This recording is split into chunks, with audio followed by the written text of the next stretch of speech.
پھر یہ ہمت ابھی کیسا کرنے کی ہمت ہے آپ کے اندر؟ کبھی نہیں. ایک مسلمان بن جائے گا کمزور سے کمزور ایمان والا مسلمان اتنی گھناؤنی حرکت نہیں کرے گا. کیوں نہیں کرتے آپ؟ کس نے روکا ہے آپ کو؟ یہ ایمان اور یقین نا کعبہ بڑی محترم چیز ہے, کعبہ کی عزت کرنی چاہیے. لیکن آج میں ایک حدیث آپ کے سامنے بیان فرماتا ہوں. عبداللہ بن مسعود کی روایت ہے, عبداللہ بن عباس کی روایت ہے رضی اللہ تعالیٰ عنہما.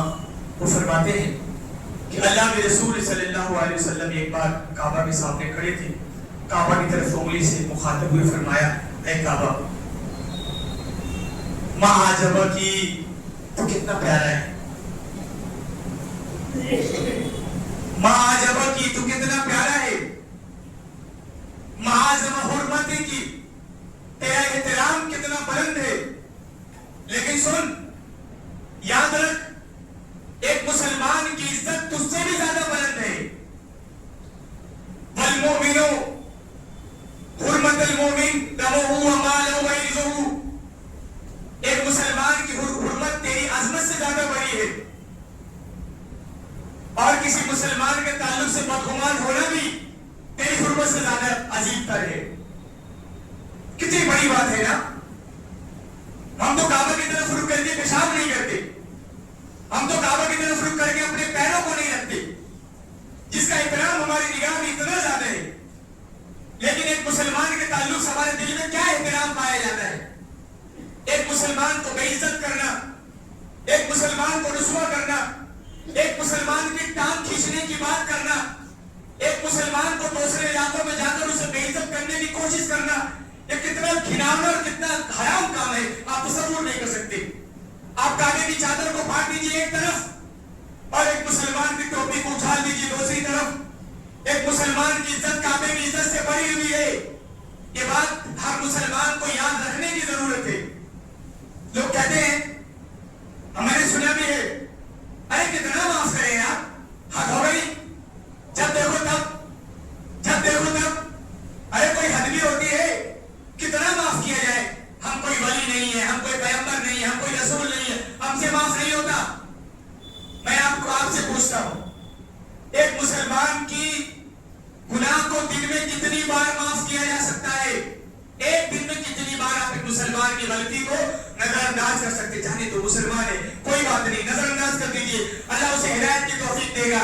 اسے سارے عام رسوا نہیں کرنا, پبلک فگر پہ جا کر اس کو بے عزت نہیں کرنا, اس کی عزت کو تار تار نہیں کرنا. اسے آپ اپنے آپ کو کتنا بچاتے ہیں؟ ایک دن میں کتنی بار کہتے ہیں نا, کتنا معاف کریں یار, ہو بھائی. ایک روایت ہے, ایک صحابی اللہ کے رسول صلی اللہ علیہ وسلم کے پاس آئے کہ یا رسول اللہ صلی اللہ علیہ وسلم, ایک میرا نوکر چاکر ہے, میرا غلام ہے, میرا کام کرتا ہے, وہ اسے بڑی اچھی ٹیوننگ ہے, لیکن بڑا ناکارہ ہے, بڑی غلطیاں کرتا ہے, بہت غلطیاں کرتا ہے. آپ مجھے بتائیے, میں ایک دن میں کتنی بار اس کے گناہوں کو معاف کروں؟ ایک دن میں کتنی بار معاف کروں اس کے گناہوں کو؟ مجھ سے برداشت نہیں ہوتا. اللہ کے رسول صلی اللہ علیہ وسلم نے فرمایا, کل یوم 100 مرہ, اللہ کے بندے ایک دن میں 70 بار, ایک دن میں 100 بار معاف کر دے. بعض روایتوں میں آتے ہیں کل یوم 70 مرہ, ایک دن میں 70 بار اپنے بندے کا, اپنے نوکر کے گناہوں کو معاف فرما دے. یعنی ایک مسلمان کا مزاج کیا ہونا چاہیے؟ دوسرے مسلمان کے تعلق سے غلطیوں پر نظر انداز کرنا. غلطی ہو جاتی ہے, غلطی ہو جاتی ہے, گناہ آدمی کر لیتا ہے, لیکن اگر آپ نے کسی کی غلطی کو جان لیا تو آپ کی ذمہ داری کیا ہے؟ اس پہ پردہ ڈال دیجیے, اس کو رسوا مت کریے. ایک اور حدیث میں بتاتا ہوں, اللہ کے رسول صلی اللہ علیہ وسلم کی بڑی مشہور حدیث ہے, بڑی پیاری حدیث ہے. بھئی میں جنت میں جانا چاہتا ہوں, میری بڑی خواہش ہے, اسی لیے میں نے داڑیاں رکھ لی, اسی لیے میں عالم بن گیا, اسی لیے میں خطبہ دینے چلا جاتا ہوں, نیکی کا کام کرنے چلا جاتا ہوں, جہاں پتا چلتا ہے کہ کوئی نیکی کا کام ہو رہا ہے شامل ہو جاتا ہوں. کیوں؟ آخر جنت مجھے بڑی عزیز لگتی ہے, میں جنت میں جانا چاہتا ہوں اور جہنم میں نہیں جانا چاہتا. آپ سے ایک سوال, آخری سوال کرتا ہوں, کون ہے جو جنت میں جائے گا اور کون ہے جو جہنم میں نہیں جائے گا؟ کون ہے؟ آپ یہاں بیٹھے ہوئے کتنے لوگوں کے بارے میں کہہ سکتے ہیں کہ جنت میں جائے گا؟ میرے بارے میں نہیں. جنت میں نہیں جا سکتا، میری داڑھی مجھے جنت میں نہیں لے کے جائے گی۔ میں جماعت اسلامی سے جڑ گیا، نہیں، ضروری نہیں کہ جماعت اسلامی سے جڑنا یہ مجھے جنت میں لے کے جائے گا۔ میں غیر مسلموں میں دعوت کا کام کرتا ہوں، یہ عمل مجھے جنت میں نہیں لے کے جائے گا، جہنم سے نہیں بچائے گا۔ میری داڑیاں بڑی ہو جائے، میری ٹوپیاں لمبی ہو جائے، میرے کرتے پاجامے چھوٹے بڑے ہو جائے، میں عالم دین مفتی ملا بن جاؤں، یہ مفتی ملا بن جانا مجھے جنت میں نہیں لے کے جائے گا۔ میں حاجی بن جاؤں، نمازی بن جاؤں اور دین داتا بن جاؤں، یہ تمام چیزیں مجھے جہنم سے بچانے والی نہیں ہے۔ آخر جہنم سے کس کو بچایا جائے گا؟ کبھی سوچا آپ نے؟ جب ایک مولوی جہنم میں سے نہیں بچ سکتا، جنت میں نہیں جا سکتا، اس کا علم اسے جنت میں نہیں لے کے جائے گا، تو آخر کون سی چیز ہے، کون سی کوالٹی جو میرے اندر پیدا ہو جائے اور آپ کے اندر پیدا ہو جائے تو آپ جنتی ہیں؟ وہ سننے کی ضرورت ہے، لکھ کر مسجدوں میں لٹکانے کی ضرورت ہے۔ اللہ کے رسول صلی اللہ علیہ وسلم نے فرمایا، الا اخبرکم بمن تحرم علی النار، مسلمانوں میں کیا تمہیں نہ بتاؤں کہ جہنم کس پر حرام ہے؟ وہ بمن یحرم علی النار، اور کون جہنم میں نہیں جائے گا؟ سنو، کیا میں تمہیں نہ بتاؤں؟ صحابہ کرام نے پوچھا، پڑھا یا رسول اللہ، کیوں نہیں اللہ کے رسول بتائیے، جہنم میں کون نہیں جائے گا؟ تو اللہ کے رسول نے فرمایا، علی کل قریب، وہ آدمی جس کے اندر کوالٹی ہو کہ وہ لوگوں سے مل جل کے رہتا ہو، ہر تیسرے میں دشمنی پہ آبادہ نہ ہو، مل جل کر رہنے والے جنت میں جائے گا، رشتوں کی پرواہ کرنے والے جنت میں جائے گا۔ علی کل قریب یعنی آپسی معاملات کو مل جل کر حل کرنے والے جنتی، پہلی کوالٹی، مسجدوں پہ لٹکانے کی ضرورت ہے اس حدیث کو۔ دوسری کوالٹی، اللہ کے رسول صلی اللہ علیہ وسلم نے فرمایا، حیین لین سہل، جس کی زبان بڑی نرم ہو، جس کی زبان سے کبھی گالی نہ نکلے، جس کی زبان سے کبھی سخت الفاظ نہ نکلے، جو کبھی کسی کی غیبت نہ بیان کرے، جو کسی کے پیچھے نہ پڑے۔ اللہ کے رسول نے فرمایا، میں اسے جہنم سے بچنے کی ضمانت دیتا ہوں۔ کتنی بڑی بات ہے۔ تو اللہ پاک سے دعا ہے کہ اللہ پاک ہمیں صحیح معنوں میں اسلام کی تعلیمات پر عمل کرنے کی توفیق دے۔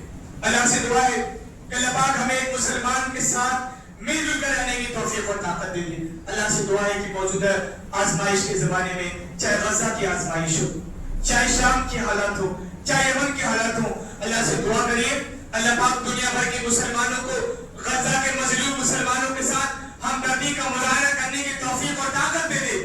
آمین یا رب العالمین۔